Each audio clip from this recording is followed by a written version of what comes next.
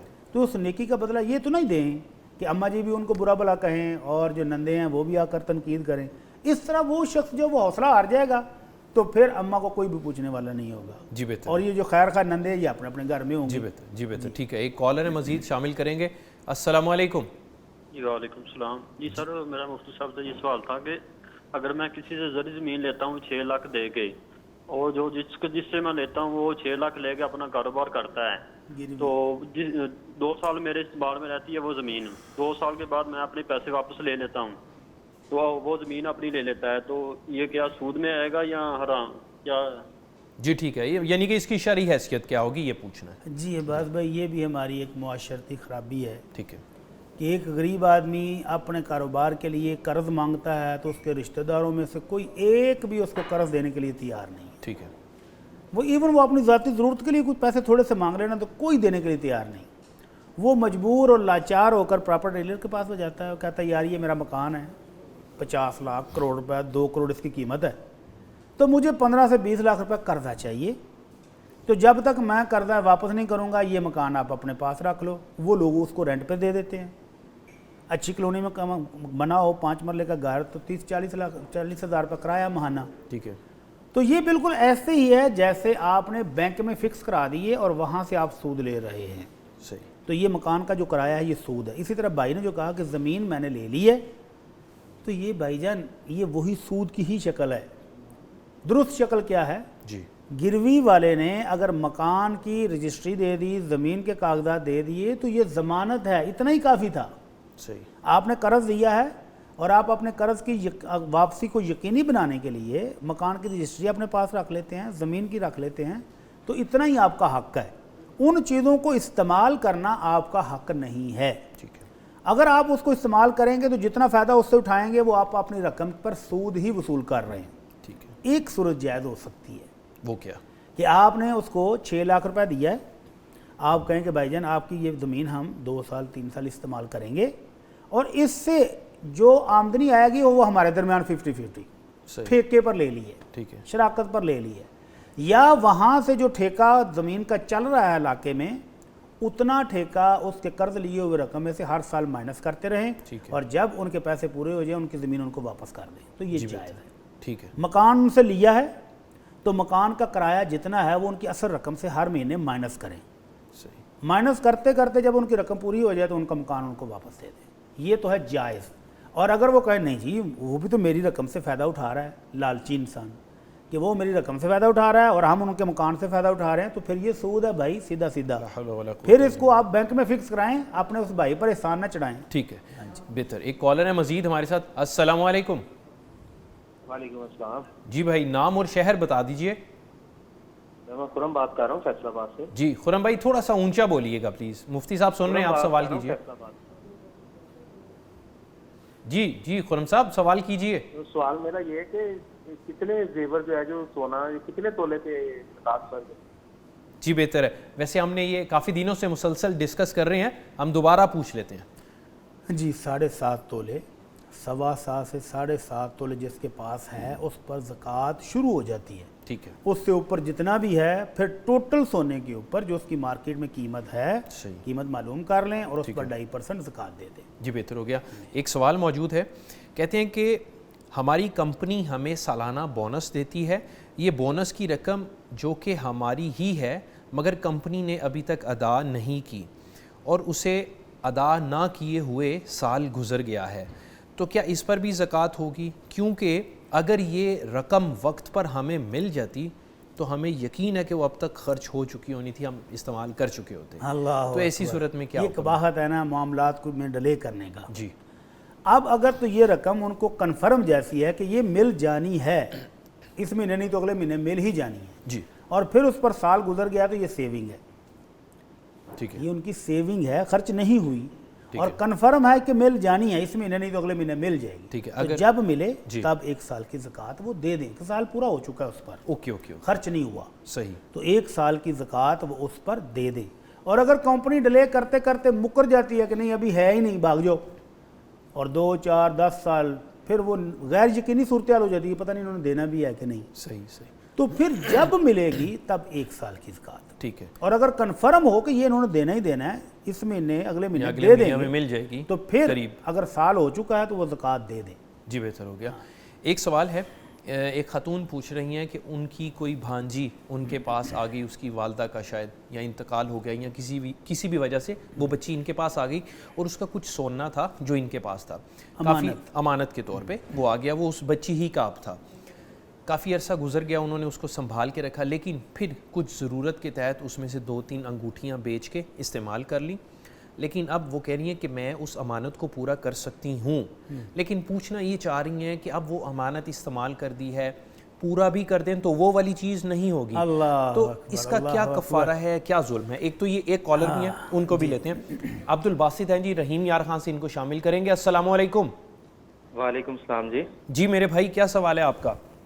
سوال میرا یہ ہے کہ جی اکثر لوگ کہتے ہیں کہ اگر آپ نماز گھر میں پڑھنے لگے ہیں تو اگر چارپائی خالی آگے پڑی ہے تو آپ نماز نہیں ادا کر سکتے, آپ کو چارپائی کے آگے کوئی چیز رکھنی پڑے گی, اس کے لیے پھر آپ کچھ رکھیں گے پھر نماز ادا کریں گے, ورنہ آپ کی نماز نہیں ہوگی. اس میں شریعت سے کیا حکم ہے؟ جی بھائی ابھی پوچھ لیتے ہیں, پہلے بھائی کو ریپلائی کر دیتے ہیں. جی سترے کے احکام ہے نا کہ سترہ 1 ذراع کے قریب, یعنی کوئی 1.5 فٹ 2 فٹ کے قریب کوئی چیز آپ اپنے سامنے ایسے رکھ لیں, جیسے یہ سٹول ہمارے سامنے پڑا ہوا ہے, ٹیبل پڑا ہوا ہے, ٹھیک ہے, یہ آپ کے سامنے ہو تاکہ گزرنے والا آپ کے نماز کے کاٹ نہ سکے, ایسے گزر نہ سکے, تو آپ نماز پڑھ سکتے ہیں. اگر وہ چارپائی ہی پڑی ہوئی ہے, ہمارے یہاں عجیب و غریب قسم کے توہمات ہیں. جی اب مجھے ذہن میں آ رہا ہے کہ شاید کسی نے مجھے کہا کہ چارپائی خالی پڑی ہو تو اس کے اوپر شیاطین بیٹھ جاتے ہیں یا اس طرح کا مسئلہ ہے, تو اس لیے وہ کہہ رہے ہیں کہ اس کے سامنے نماز نہیں ہوتی. ٹھیک ہے, تو بھائی اگر آپ اسی خالی چارپائی یا بیڈ کو ہی اپنا سترہ بنا لیں, وہ قبلہ رخ پڑی ہے, ٹھیک ہے, اور آپ اس کو ہی اپنا سترہ بنا لیں تو جائز ہے, اس کو سترہ بنانا جائز ہے. اوکے. البتہ اگر اس کے اوپر کو لوگ بیٹھے ہوں, وہ آپس میں گپ شپ کر رہے ہوں, تو پھر آپ کو وہاں نماز اس لیے نہیں پڑھنی چاہیے کہ آپ کی توجہ بار بار ادھر چلی جائے گی اور آپ کی نماز میں خلل آئے گا. ٹھیک ہے, ویسے نماز پڑھنے میں کوئی قباحت نہیں ہے. جی بہتر. اگر وہ لیٹے ہوئے ہیں, وہ سوئے ہوئے ہیں, تو پیچھے پڑھ لیں نماز. اماں جی عائشہ رضی اللہ عنہا لیٹی ہوتی تھی, سوئی ہوتی تھی, اور اللہ کے نبی صلی اللہ علیہ وسلم ان کے پیچھے تہجد کی نماز ادا کرتے تھے, اور آپ نے جب سجدہ کرنا ہوتا تھا تو اپنا ہاتھ اشارہ کرتے تو ام المومنین ٹانگیں سمیٹ لیتی, پھر سجدے کی جگہ بنتی. کیا بات ہے. تو کوئی مسئلہ نہیں ہے, سامنے چارپائی خالی ہو یا اس کے اوپر آدمی ہو, لیکن اگر وہ باتیں کر رہے ہیں, جاگ رہے ہیں, تو آپ کی توجہ ان کی طرف جائے گی, نماز میں خلل آئے گا. اس لیے بہتر ہے کہ کسی ایسی جگہ پڑھیں جہاں یہ خلل نہ آئے. لیکن اگر آپ کے گھر میں جگہ وہی ہے اور آپ اسی کو سترہ بنانا چاہیں تو یہ جائز ہے, سترہ بنا کے پڑھ سکتے ہیں. جی بہتر ہے. ایک چھوٹا سا وقفہ لینا ہے, وقفے کے بعد اس سوال کو بھی مکمل کریں گے, اور ہمارے ساتھ محمد اجمل شہزاد صاحب ہیں, ان سے ہم نے نعت رسول مقبول صلی اللہ علیہ وآلہ وسلم بھی سن گیا. لیکن بریک سے واپس آ کر ایک چھوٹا سا وقفہ.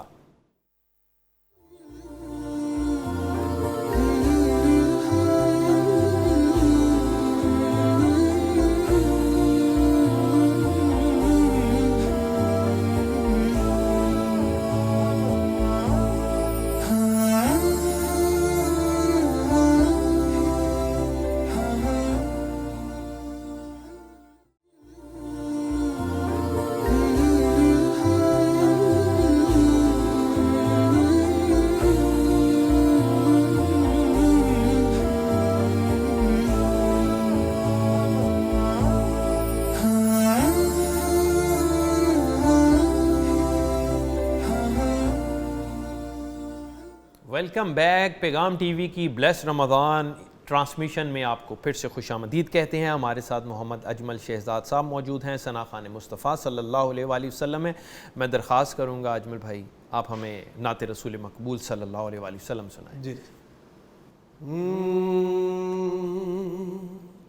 میرے حضور کے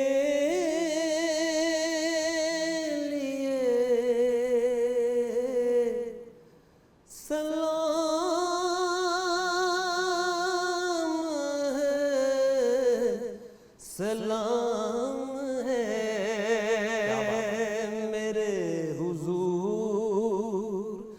کے لیے سلام ہے، سلام ہے، بنایا رب نے آپ کو امام ہے، امام ہے، میرے حضور کے لیے سلام ہے، سلام ہے۔ وہ علم فن کی روشنی، کمال فکر آ گئی، وہ ہادی حق، وہ رہنما تمام ہے، تمام ہے، وہ ہادی حق، وہ رہنما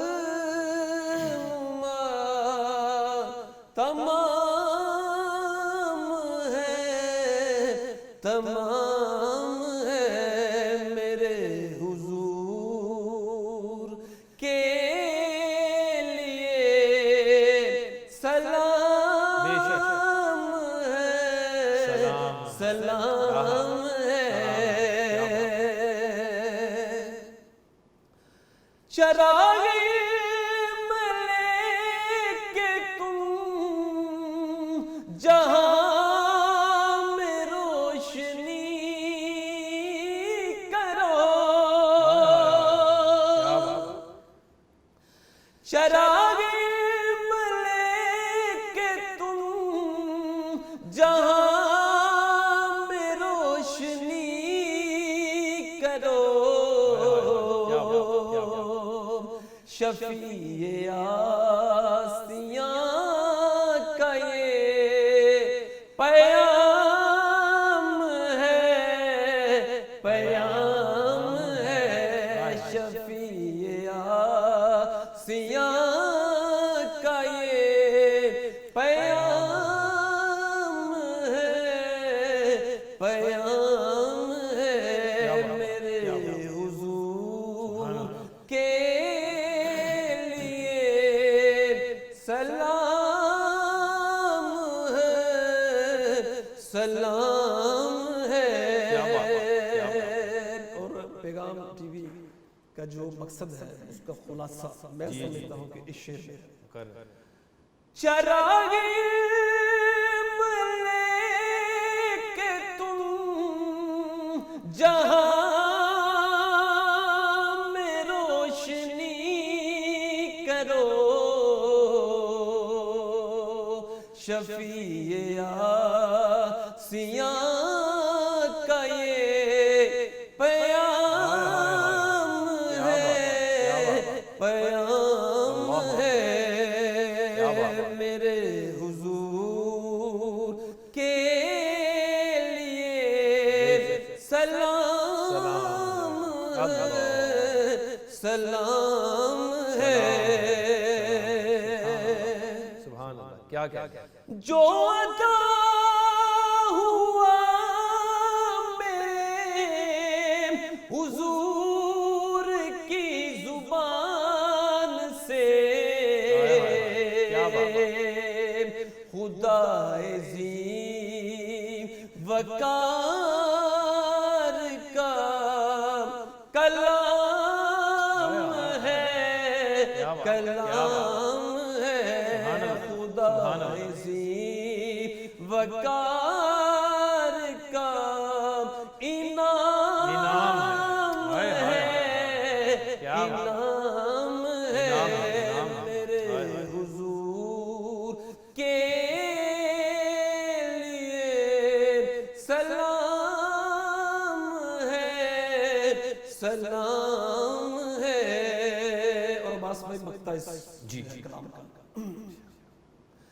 میں کیا بتاؤں عظمتیں میرے نبی کی دوستوں، کیا بات، میں کیا بتاؤں عظمتیں میرے نبی کی دوستوں، بلند سے بلند تر مقام ہے، مقام ہے، بلند سے بلند تر مقام ہے، مقام ہے، بنایا رب نے آپ کو امام ہے، امام ہے، میرے حضور کے لیے سلام ہے، سلام ہے۔ کیا بات ہے اجمل شہزاد صاحب، ماشاءاللہ بہت خوب کلام، نام بھی اجمل، کام بھی اجمل، کلام بھی اجمل، سبحان اللہ سبحان اللہ۔ ہمارے ساتھ ایک کالر ہیں، معظم صاحب ہیں گجرانوالہ سے۔ جی السلام علیکم۔ وعلیکم السلام۔ جی میرے بھائی کیا سوال ہے آپ کا؟ جی ماشاءاللہ آپ کا پروگرام بہت اچھا ہے، میں لائک بھی کرتا ہوں۔ بہت شکریہ جناب۔ جی میرے بھائی بہت شکریہ، کیا کہنا چاہیں گے؟ جی میرا سوال ہے جی، یہ جو آئی ڈی استعمال کر رہے ہیں لڑکے، ڈالر وغیرہ استعمال کر رہے ہیں، تو وہ کیا ہے، جائز ہے یا ناجائز ہے؟ جی ٹھیک ہے، یہ جو آپ آن لائن ٹریڈنگ کی بات کر رہے ہیں، جی ٹھیک ہے میرے بھائی ابھی پوچھ لیتے ہیں۔ شیخ یہ جو آج کل کوائنز اور اس طرح کی ڈیفرنٹ ٹریڈنگز چل رہی ہیں، اس کے بارے میں پوچھنا چاہ رہے ہیں کہ کیا یہ ٹھیک ہے؟ ہر بندہ اس وقت 2 سے 4 اور 4 سے 8 کے چکروں میں ہے، اور پھر اسی لالچ میں ہماری قوم اربوں روپیہ گنوا چکی ہے۔ جی بالکل، کچھ ایپس آئے ہیں جو کہتے ہیں جی $300 ہمارے اکاؤنٹ میں جمع کروا دیں، بالکل 100 طرح کے ان کے طریقے ہیں، بہت بالکل سارے ہیلے اور بہانوں سے، اور جب ایک اچھی خاصی رقم ان کے اکاؤنٹ میں پہنچ جاتی ہے اور وہ کمپنی غائب ہو جاتی ہے۔ تو یہ غالباً مجھے وہی لائے جو لڑکے جمع کروا رہے ہیں، یہ اسی طرح کی بات کر رہے ہیں۔ جی اگر تو ٹریڈ ہے جینون، ٹھیک ہے کہ آپ ایک کمپنی سے کوئی چیز خریدتے ہیں، کسی پروڈکٹ میں آپ کوئی لے رہے ہیں کو دے رہے ہیں، فیصل آباد سے آپ کپڑے خریدیں، سیالکوٹ سے آپ چمڑے کی مصنوعات خریدیں، اور خرید کے آپ پوری دنیا میں جہاں چاہیں بیچیں، جائز ہے، کوئی عرض نہیں۔ ٹھیک ہے، لیکن جس میں صرف ایک کاغذی کمپنی ہے، اس کا اپنا سٹور ہے، صرف چیزوں کی تصویریں پڑی ہیں، آپ تصویریں بیچتے ہیں، تصویریں خریدتے ہیں اور آپ کو پرافٹ آتا ہے، تو سمجھ لے کہ یہ دھوکہ ہے۔ اور باقی رہ گیا وہ بٹ کوائن اور دوسری طرح کے بہت ساری کرنسی آ گئی ہے اس طرح کی ڈیجیٹل۔ ابھی تک ہماری حکومت نے کسی کی بھی گارنٹی نہیں دی ہے، تو جب تک ہمارے ملک میں اس کی گارنٹی نہ ہو یہ رسک نہیں لینا چاہیے، کیونکہ یہ کمپنیاں بھی بھاگ جاتی ہیں۔ جی بہتر ہو گیا، ٹھیک ہے۔ ایک کالر ہے ہمارے ساتھ، خالد صاحب ہیں سیالکوٹ سے۔ السلام علیکم بھائی۔ جی وعلیکم السلام سر۔ جی میرے بھائی کیا پوچھنا چاہ رہے ہیں؟ جی سر، مفتی صاحب سے سوال ہے کہ جب بندہ مسجد میں داخل ہوتا ہے تو کیا اس وقت سلام دینا چاہیے یا نہیں لینا چاہیے؟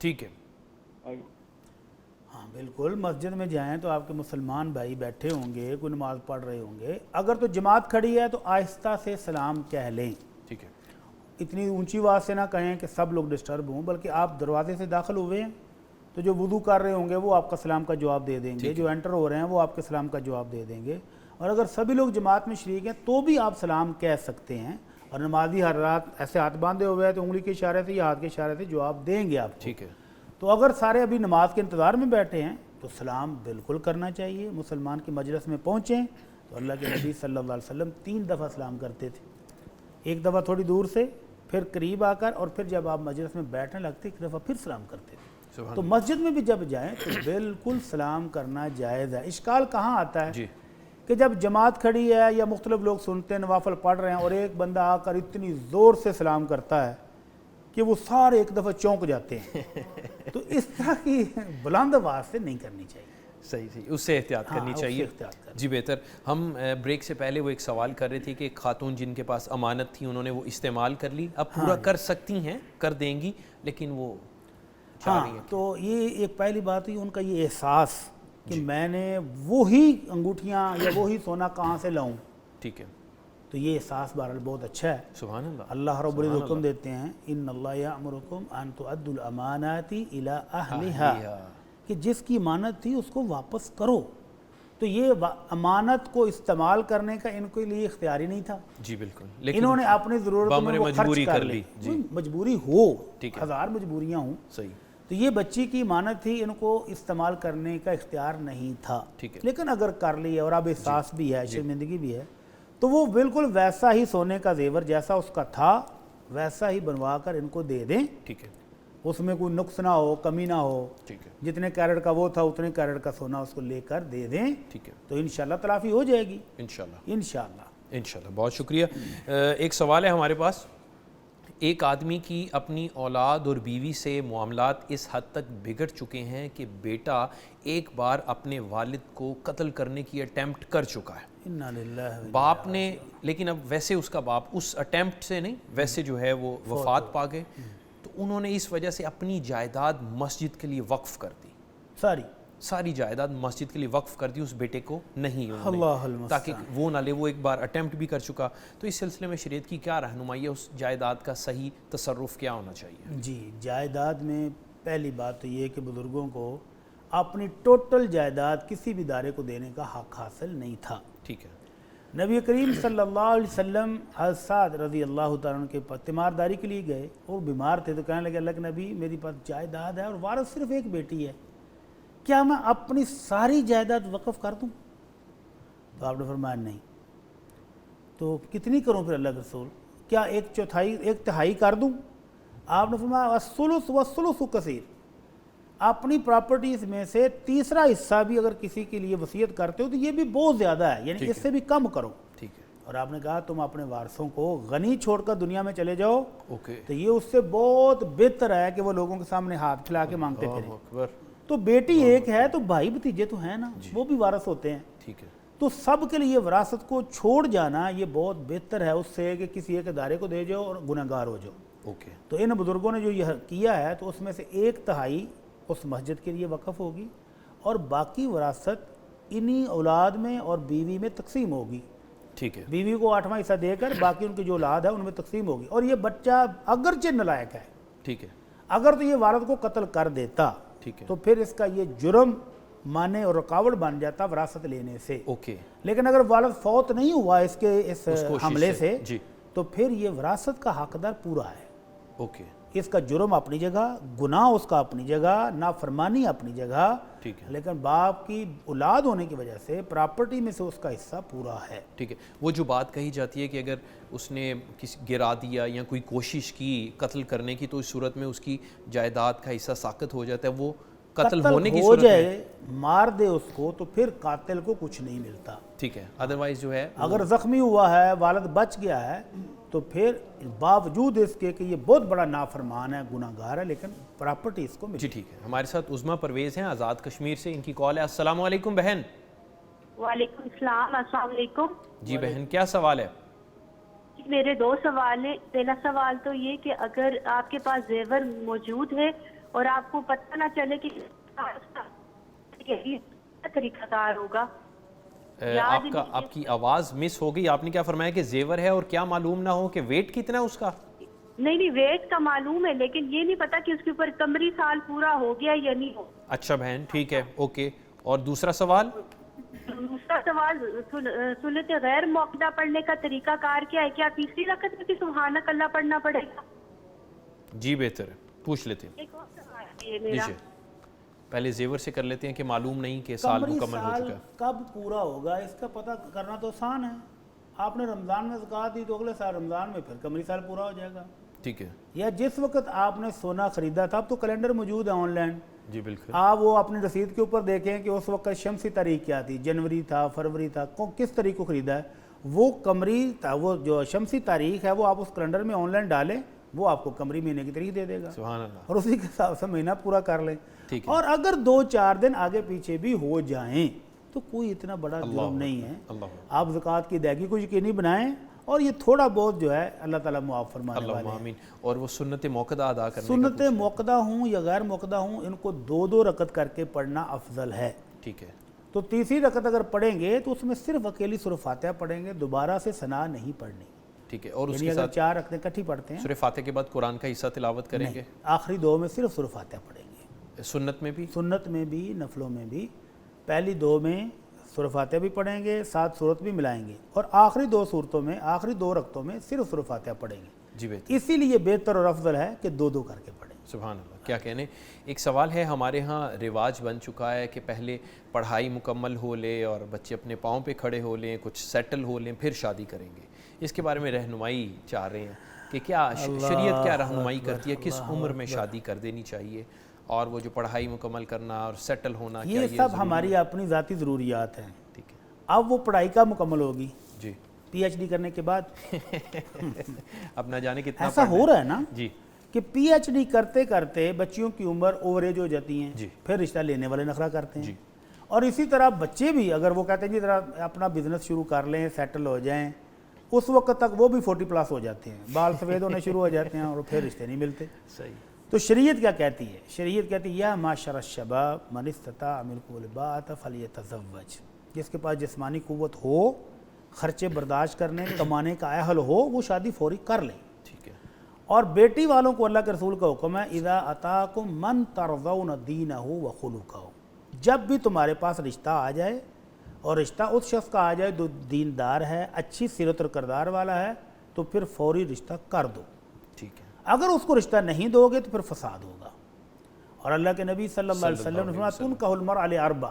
عموماً لوگ 4 چیزیں دیکھ کر شادی کرتے ہیں, اور پہلے زمانے میں بھی ایسے ہی تھا. زمانہ جاہلیت میں لوگ حسن و جمال دیکھتے تھے, مال و دولت دیکھتے تھے, اس کا خاندان دیکھتے تھے, حسب نسب دیکھتے تھے, اور دین اور سیرت کردار کم دیکھتے تھے.